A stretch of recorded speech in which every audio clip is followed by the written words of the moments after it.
Hello po mga kababayan, kamusta po kayong lahat? And once again, welcome back to another episode of Simply Talkies Vlog. Pag-usapan naman natin mga kababayan ay ito pong mga programang nagampanan o tinupad ng Pangulong Bongbong Marcos para sa ating mga kababayan. Siguro ito nakakaligtaan na natin kasi puro mga tayo pusit-pusit. Yung ginagawa ni Puchit sa mga hearing, pero hindi natin nabibigyang pansin itong mga magagandang programang ginagawa o ginawa ng ating Pangulong Marcos at ng kanyang mga gabinete. So meron po tayo ditong 5 article at kung maisasama natin itong video na nakakatuwa po itong ginawa ng ating First Lady at mamamangha kayo, no? Mabibigla kayo, ganun pala yun, no? So, bago tayo magpatuloy, tayo po ay magbibigay pugay at pasalamat sa lahat ng ating channel members, followers, subscribers, nagla-like at nagsishare ng ating mga video, sa mga nagbi-video replay, sa mga nagsishare ng kanilang blessings, sa mga nakakasama natin sa ating video premiere at live stream. Maraming salamat po and may God bless us all. So, unahin natin ito, no? Balita sa GMA News Online. Ito, nakakaligtaan natin to, nalalagpasan. So, I think it's about time, no? Marcos tells agrarian reform beneficiaries in Coron, land is now yours. Namigay na naman siya ng mga lupa sa mga ARB, agrarian reform beneficiaries, dyan po sa Coron. O ito sa Coron is Coron, Palawan. Ha? More than 2,000 agrarian reform beneficiaries, including agricultural graduates and rebel returnees, received Thursday land titles from President Bongbong Marcos in Coron, Palawan. O ibig sabihin, mga rebel returnees at mga graduate ng agriculture. Ay tama naman po, yung mga kabataan na yan, alukin nyo ng alukin ng benepisyo, no? Para ipagpatuloy ang pag-aagrikultura.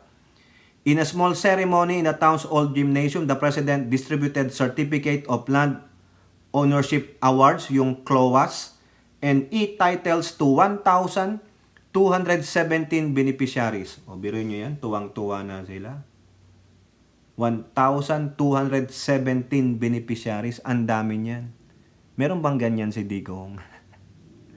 These titles cover almost 3,000 hectares of land, including the Busuanga Pasture Reserve. Also in the same venue, Marcos also turned over 3 farm to market road completed projects. Kita nyo naman yan. Linking agricultural areas in 3 towns of Palawan. The President, through Agrarian Reform Secretary Conrado Estrella III, condone, pinatawad, all outstanding amortization for all agrarian land included in the distribution program. Kung may utang ka at kasama ka sa distribution program, pinatawad na. Di ba? Tulad ng ginagawa nila pag sila ay nagdi-distribute ng lupa sa mga ARBs. Hindi na kayo dapat mag-alala. Sa inyo na ang lupa. O ayan, Marcos also promised to give priority to agriculture graduates in land distribution. PCO Assistant Secretary Joey Villarama highlighted the importance of including future farmers in the program. Ang pagbibigay ng titulo ng sakahan sa mga graduate ng agriculture-related courses ay paghikayat sa mga kabataan sa pagpasok sa pagsasaka para sa ating food sufficiency. Correct naman yan. No, para po mahikayat sila. No, maingganyo pala sila na lalong ipagpatuloy ang pag-aagrikultura. Kasi ang iba gusto mag-abroad na lang lahat kasi mas malaki nga naman ang kita. Minsan binabaha ka o natutuyot kayo. Minsan ginagago kayo ng mga middleman. No?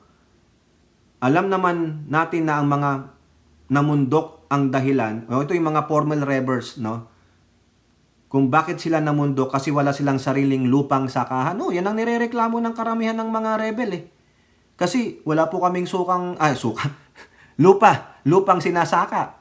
Ang sinasaka namin, minamaltrato pa kami ng may-ari ng lupa o gano'n, sa gobyerno. Minamaltrato kami, kaya nagagawin namin, lugi na kami, hirap kami. Paano namin matutugunan ng pangangailangan namin? Di umakyat na lang kami ng bundok, makipaglaban na lang kami. Di ba? Yan naman ang main nila eh. Reason nila eh. Paghikayat ito sa iba pa na bumalik na sila dahil may mga lupang sakahan para sa kanila. Correct.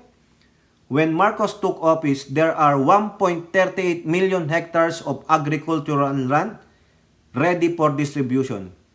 Marcos has distributed 140,000 hectares since, ay kulang pa. Kulang pa. Wala pang wala pang kalahating milyon eh. Malaki pa to. Marami pa itong mapagbibigyan ito. Kasi, sabi dyan 1.38 million hectares of land. Agricultural ready for distribution ready for distribution. Eh ang napamimigay pa lang, 140,000 hectares. Eh ang laki pa. Ilan pa yan? Di meron ka pang 1,198,000?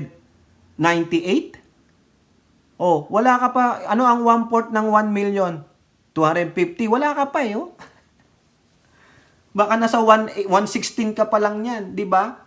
Last June, the President said 30,000 certificate of land of ownership and e-titles had been distributed since January this year. 30,000 na sila. Di ba? On his 67th birthday, Marcos said he wishes for an improved agricultural sector in the Philippines so that local farmers and farmers could lead better lives. Ako agree ako dyan. Dito nga po, ulit-ulitin ko sa lugar namin. Farmers ang mga milyonaryo. Farmers. Kasi sa mga laki ng lupang sinasaka nila. Food productivity malaki kaya hindi magutom. Kami dito, hindi magugutom pag umani yung mga yan. Nako, makita nyo mainggit kayo. Ang laki ng lupang sinasaka. Mga lettuce, sibuyas, ano pa ba yun? Meron bang peanut? Ganon. Yung kamote, ganon. Sweet potato, nako, nakakasabay ko. Ang bagal mag-drive. Hindi ko na ma-overtakean kasi ang daming dumadaan. Pero makikita mo, minsan yung dahon ng sibuyas, lumilipad-lipad dadalhin sa processing. Minsan doon na pinaprocess, nakaganon na. Minsan mag-iiwan sila ng isang tiklis, kunin ko. Libre po minsan sasabihin, nakakalat lang yung sibuyas. Sasabihin lang nila, you can get it. You can pick it up. Wala nang magagalit kasi portion lang yun Hindi sila makawalan yun. Sa milyon nilang kita. Alaga yan. Yung pagtatanim na, aarkilan na yan ng mga machine, mga patubig, tapos meron pang, minsan helicopter o eroplano, yung mga Cessna plane, nagpipitilizer. Kitang-kita mo. Ito pa, Manila Bulletin, talagang inaasikaso ng Pangulo ang ating agrikultura. Farmer talaga, Marcos, no farmer will be left behind. Wala. Kumbaga meron dito, no child left behind. Sa inyo naman, no farmers left behind. Alagaan nyo ang farmers kasi yan ang buhay Yan ang nagpo-produce ng pagkain. Pag dumami ang pagkain natin sobra-sobra, pwede na tayong mag-import. Di may kita, di ba? Hindi na tayo mag-i-export. Less na lang yung importation. Tama ba? Mali yung sabi ko. Mag-e-export pala tayo. I'm correcting myself. Mag-e-export na tayo pag sobra-sobra yung production ng produkto natin. Ngayon, konti na lang ang i-import. Ano lang yung i-import natin? Yung mga wala tayo na kinakailangan naman. President Marcos on Thursday assured beneficiaries of the country's agrarian reform program that the government will not abandon them in their hopes of having their own lands. During the distribution of e-titles and certificates of land ownership award, yung CLOA, to ARBs in, yung isa kanina, Coron. Saan naman to? Iloilo. Ayan Marcos said the government is aware of all the challenges they are facing in acquiring lands they are tilling. Iloilo naman. Baluarte ng mga dilaw yan. Iloilo din, nila Drilon. Di ba? Pero ito ang pangako namin. Hindi namin kayo pababayaan. Lahat ng ito ay bahagi ng mas malaking layunin na teke na walang magsasakang maiiwan. Ayan ang pangako ni Pangulo. So tototohanin niya yan, Kayo po sa araw na ito, hindi lang tayo nagdiriwang ng mga numero. Ang tunay na selebrasyon ay ang inyong tagumpay. Ang bawat pamilyang may lupa, ang bawat magsasakang hindi na mangungupahan pa. Correct. Marcos on Thursday distributed e-titles and CLOAs as part of the government efforts to give away 2,643.5 hectares of agricultural land to 1,982 ARBs in Iloilo, Aklan, Antique, Capiz, and Guimaras. 5 bayan yan. The land distribution is expected to improve the living condition of farmers. Correct. Out of the 1,982, 82 ba? 32 ARBs gathered during the event. Lahat ito. Lahat sila. Yung 1,932. 'Di ba? Ang nabigyan ng e-titles ay 1,725. Tapos 207 ang naka-receive ng CLOA. So i-add nyo yan, ilan? 1,932. Napagbigyan lahat sila. 'Di ba? Kanila na yung lupang sinasaka nila. Ano pa ang ginawa sa Coron, 'di ba? Pinatawad yung mga utang nila. Baka ganito rin din dito. The President acknowledged the warm welcome from the people of Iloilo, the heart of the Philippines. Kapag sinabi natin na ang Iloilo ay ang heart of the Philippines, hindi ito si simpleng slogan lamang. Ang totoo, ramdam na ramdam ko po ang inyong mainit na pagtanggap sa aming lahat. Taga dyan si Drilon. Si Drilon nga, nung pinasinaya ni Pangulong Bongbong Marcos yung dam na proyekto niya, nandun siya. Ina-acknowledge niya, hindi tulad ni Baste Duterte. Yung may programa doon ng Pangulo, yung water system, wala, hindi siya umatin. Isnab, si Drilon, nakita niya, tinuloy ng Pangulo, pinondohan ng Pangulo. Kasi sabi ni Drilon, naghanap kami ng pondo para dyan. It took si Noynoy, nakahanap ng pondo, hindi binondohan ni Digong. Si Pangulong Marcos, hinanapan ng pondo, kaya natapos. Kaya nga malaking pasalamat ni Drilon sa dalawang magkaribal na pamilya, Aquino at Marcos. Give credit to whom it is due, sabi ni Drilon. Pasalamat siya, pa-picture pa nga siya kay Pangulo. Ganyan. Yan ang sabi ng Pangulo. Kung maganda yung proyekto, pakikinabangan ng mga Pilipino, why not? Hindi ko ituloy. Walang kulay ng politika. Tingnan nyo si Drilon. Kaya walang masabi ang mga dilaw Kasi pinagbibigyan sila. Si Lenlen, yung ibang proyekto niya, inaano ng Pangulo, kinukuha niya. Wala namang reklamo si Lenlen kasi at least yung proyektong kanyang gawa, natutuloy, natutupad. Parang si Lenlen na rin yon. Ang piling ng mga dilaw, okay. Diba? Palakpakan kay Lenlen. Diba?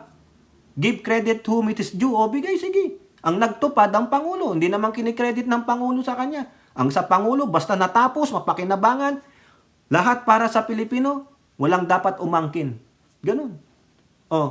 The Chief Executive emphasized that every e-title and CLOA distributed will grant ARBs freedom from debt, utang, assurance of their welfare, and the full capacity to plan for a better future. Correct, makapag-Disneyland na kayo sa Hong Kong.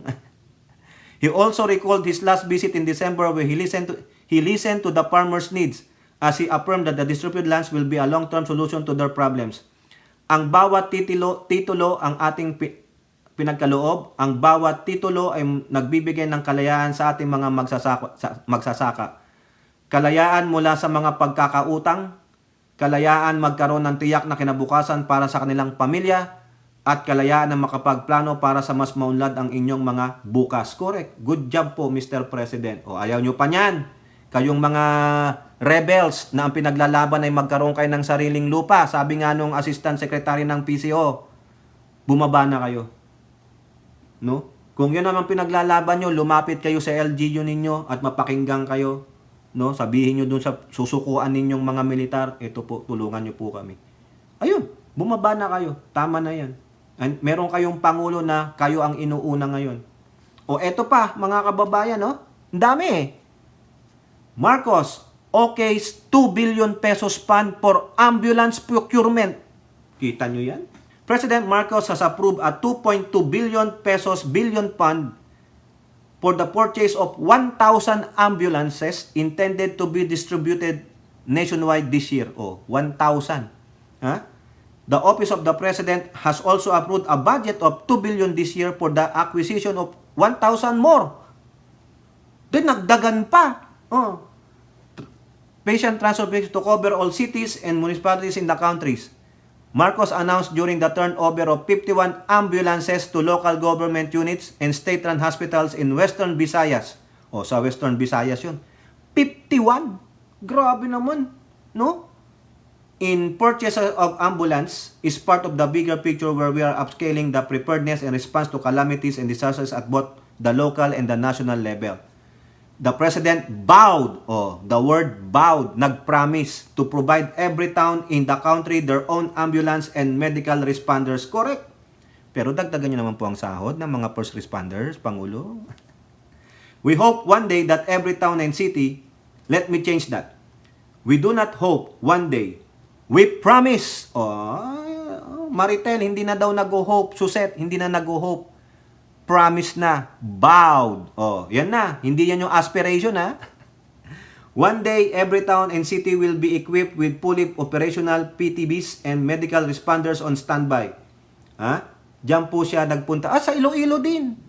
After magbigay ng mga titulo ng lupa, namigay ng mga ambulansya. Ay, yan ang galing naman. Marcos assured the people that the government will continue investing in healthcare, not only in the form of medical facilities and assets, but also in the capacity building of medical professionals. Meanwhile, the 51 PTBs were handed over to LGUs and hospitals through the Medical Transport Vehicle Donation Program of the PCSO. Programa pala ng PCSO yon. The vehicles, which cost 2.1 million pesos per unit, dami nun are equipped with a stretcher, oxygen tank, and blood pressure monitor among other medical equipments. From June 30, 2022 to September 11 this year, 416 PTBs have been distributed to LGU beneficiaries from all regions except the NCR. Ay, pagandahin nyo po yan. Ha? Okay, maganda po to, no? Ang ngayon naman sa LGU, ingatan nyo po, wag nyo pong gawing personal yan, ha? Kayong mga LGU dyan, minsan, mga salaula kayo, eh. Di po ba? Tama, mali. Pareho lang pala ito. Pareho lang yung 51 LGUs, eh. Di ba? Pareho lang yung ulat nila. Ito po, itong maganda ngayon, yung latest. Kasama nito, video mamaya papakita ko. Ha? Unahin lang muna natin ito. Philippine News Agency, PBBM, bagong Pilipinas mobile clinics to serve disadvantaged areas. Merong mga mobile clinics tulad nung dinadala ni FL Lisa sa mga bayan-bayan para serbisyuhan yung mga seniors natin, yung ating mga pregnant women at mga iba pa, no? Na hindi nakakapunta sa clinic, ganyan, no? Nang libre, walang bayad. Ito po. The 28 state-of-the-art bagong Pilipinas mobile clinics will bring immediate and high-quality healthcare services to geographically isolated and disadvantaged areas nationwide, sabi ng Pangulo. Marcos and First Lady Araneta Marcos led the turnover of the 28 bagong Pilipinas mobile clinics in a ceremony at the Manila Port Harbor in Manila. In his speech, Marcos lamented that people from underserved and remote areas in the country have limited access to healthcare. Correct, pero ang tanong dito, Pangulo, laging nasa LGU. How the LGUs will maximize the use of this. Baka na naman, hindi na naman yan dalhin hindi para sa mga underserved and remote areas. Baka ilagay na lang yan sa city tapos pabababain yung mga ano. Dapat may magandang plano dyan ang LGU, ang mga mayors, di ba? O underserved and remote, mamaya makikinabang na naman dyan yung mga alipores ng mga nakaupo sa LGU. Yun lang yan eh. Ganyan mangyayari dyan. Alam na natin mga kababayan since, wala naman ang Pangulo, wala naman ditong iba, tayo-tayo lang. Ganun na. Diba? Minsan gagamitin ko saan-saan. Para sa ating mga nakatira sa lungsod o bayan, madaling sabihin na ng pagpunta sa sa clinic ay isang mabilis na biyahe lamang. Pero sa ibang bahagi ng bansa, ang pagpunta dito ay parang isang masalimuot na paglalakbay. Minsan, kinakailangan pang sumakay ng bangka, maglakad ng ilang oras, magdasal na sana'y makarating ng ligtas, magbabayad pa ng pamasahe. Dito natin makikita na hindi lamang distansya ang kalabang kundi ang oras, ang pagod, ang gutom, ang pangamba at gastos. Ayan. Marcos said the donation of the new mobile clinics is part of the government extensive and long-term plan under the 8-point action agenda to improve the health sector in the country. He said the mobile clinics equipped with medical equipment will serve as an innovative solution to provide essential services to Filipinos. sa pamamagitan ng mga mobile clinics at sa tulong ng lokal na pamahalaan, inaasahan natin na mapapalapit ang serbisyong medikal sa mga lugar na matagal nang nangangailangan ng higit na atensyon. O tandaan nyo yan mga LGUs. Huwag kayong salaula, huwag nyong ariing sa inyo yan ng personal. Dahil para yan sa mga underserved and remote areas. Nako, mamaya meron na naman discrimination dyan. Ang mga geographically isolated and disadvantaged area o yung tinatawag natin na GIDA. Ayun. Ano ba yung GIDA? Geographical Isolated and Disadvantaged Area. During the event, Marcos distributed the deed of donation to 28 recipient provinces of the Bagong Pilipinas Mobile Clinic. Ito po yung mga probinsya. Zamboanga del Norte, Zamboanga del Sur, Zamboanga, Camiguin, Misamis Occidental, Misamis Oriental, Lanao del Norte, Bukidnon, Davao Oriental, Davao Occidental, Davao del Norte, lahat po ng Davao, no? Yung 5 bayan ng Davao. Huwag niyo sabihin bakit walang Davao City. Meron po Davao del Sur. Nasa Davao del Sur po ang Davao City, kaya huwag kayong gago.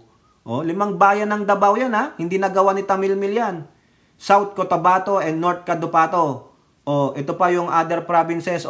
Sultan Kudarat, Sarangani, Agusan, lahat po sa Mindanao. Basahin nyo na lang dyan. Pati sa Tawi-Tawi meron.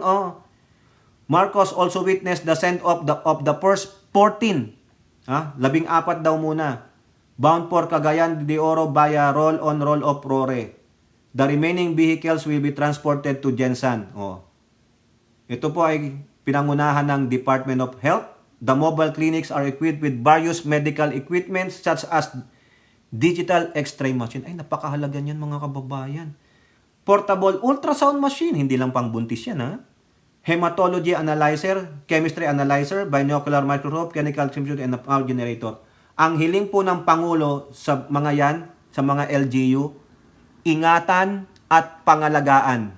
Dapat always in operational. Hindi nagmamalfunction.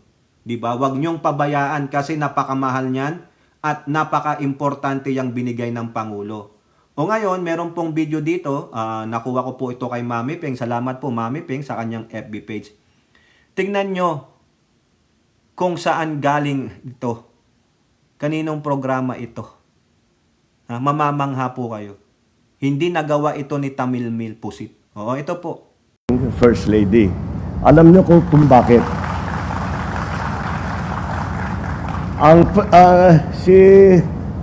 Si Lisa ay meron siyang proyekto na tinatawag Love for All. Yun ang nagdadala ng ganito rin, ganitong klase. Meron silang truck, bus na nagdadala ganyan. At dinadala nila sa bawat probinsya. At binibigay nila. At hindi ko masyadong namalayan ito hanggang bumabalik na sa akin yung mga report dahil ang project ni First Lady ay walang kinukuha sa national government. Kaya hindi ko nalalaman yung ginagawa nila dahil hindi naman siya humingi ng pera sa national government. Meron siyang marami siyang mga kaibigan na pinagsama-sama niya na sabi, tulungan niyo kami para gawin natin yung project na ito. Dahil doon, napakapalad ko rin, na ito yung napangasawa ko, talagang pareho yung aming pag-iisip kaya pagtulog sa bansa. Papagalitan naman ako mamaya na. Ba't ko raw siya laging binabanggit? Kaya dahil doon, ay naisip namin, damihan pa natin, isundan natin yung lead na ginawa nung kanyang programa na Love for All. So, Lisa, wala na akong ibang sabihin. Tuloy mo lang yung ginagawa mo at ang laking tulong ng ginagawa mo dito sa ating healthcare system. With tamang-tama, being a mother and a wife, it's not surprising to see that this is the sector that you decided to work on. And again, we thank you. So yan po, no? Walang pondong kinukuha ang opisina ng FL sa gobyerno. Tulad nga po ng sinabi ko sa LS ko, walang budget. sa national expenditure ang Office of the First Lady kasi wala naman siyang mandato eh. Wala siyang mandato, aminin na natin. Wala base sa Constitution. Pero, para matulungan niya ang ating Pangulo sa mga programa, lalo na sa education, sa healthcare, at sa turismo, gumagawa siya ng paraan. Through what? Diyan, may contribution ng PCSO. Donation. Through donation. Private entity, yung mga kaibigan nila, mga business sector, gumagawa ng paraan para makatulong ang ating First Lady. Si Tamilmel, bilyon ng budget, tapos aangal pa ng kagutuman at kahirapan at political attack. Namumulitika. Ayaw pa nga pabanggit ni FL yung pangalan niya sa Pangulo eh. Kumbaga, let me do my work silently. Do not advertise it. I don't need any accolades. I want to work silently on the background. Ganun. Pero si Tamilmil, pondo, bilyon, nagre-reklamo pa. Kita nyo yung difference nila? The immaturity of pusit. Hindi makakagawa, hindi makakaano kung walang innovation. Walang yung pagkukusa, hindi malawak ang kanyang pag-iisip. 'Di ba? Yung sinasabi niyang maski na walang pondo makapagtrabaho kami, paano mo gagawin? Mangingi ka rin ng donation, no? 'Di ba? Ganun lang naman 'yun. Pero at least si FL, ayoko na tawagin Ninang, baka magalit si Ninang eh.